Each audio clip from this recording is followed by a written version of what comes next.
በስደት ያለነው እዚሁ እንጋባለን። ኢትዮጵያ ያላችሁ ደግሞ እዛው ራሳችሁ እንችላችሁ ተጋቡ።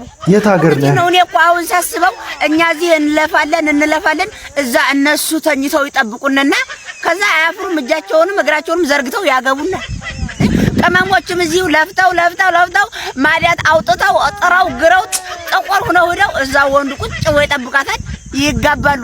ከዛ የኛን ብር ያባሉናል። አያፍሩም። ኖ አያዋጣም። እዚህ እኛ የምንሰራው እርስ በርስ እንጋባለን፣ እንደምንም ተስማምተን እዛ የምተኙትን ተጋቡም ተኙም አይመለከትም። ኧረ ተው አንተኛም ስም አታጥፋ። አዎ አይደለም፣ እውነቴን ነው። ምክንያቱም ስቃይን የሚያውቃት እዚሁ የሚሰቃይ ያለ ሰው ስለሆነ ገንዘቡ እንደው ብንበላ እንኳን እሷ የኔን ብር ብበላ እኔ የሷን ብር ብበላ እንኳን እኩል ፈግታችሁ ነው መጣ አውቀዋለሁ፣ ታውቀዋለች። እዛ ግን ተቃራኒ ሰው ጋር ከሆነ ግን አታውቁትም። እዚህ ከቅጠል እንደዚህ ቅንጥስ አድርጌ በያረቡ ግቢ ያመጣው ስለሚመስላችሁ አያዋጣም።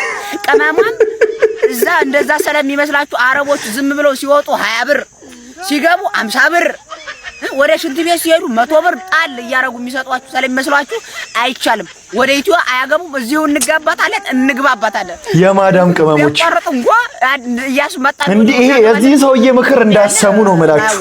ምክሩን እንዳሰሙ እኛ እዚህ ኢትዮጵያ ቁጭ ብለን እናንተ ነው በተስፋ እየጠበቀን ያለ ነው። ምንም ቢሆን እኮ አሁን እናንተ ከዛ ላፕቶፕ ብትልኩልን ራሱ እኛ ከዚህ ቂቤም አንጥረን ድርቆሽም ቢሆን ያለችውን ከኢትዮጵያ እየላክንላችሁ ነው በመተሳሰብ። በዛ ላይ ደግሞ አሁን ላይ ኢትዮጵያ ስቃይ የለም እዛ ብቻ ነው ስቃይ አለ የሚባልበት ሲቹዌሽን ላይ ወላ አይደለንም እኮ። አሁን ሰው እንኳን አይደለም እና ኢትዮጵያ ማለት ነው እንኳን አይደለም እና እግሩን ሰቅሎ ተወውና ሌት ተቀን እየሰራ ራሱ የሚሞላ ህይወት አይደለም ነው ማለት እና ምንም አትስሙት። ዝም ብላችሁ እየመጣችሁ አግቡን በቃ።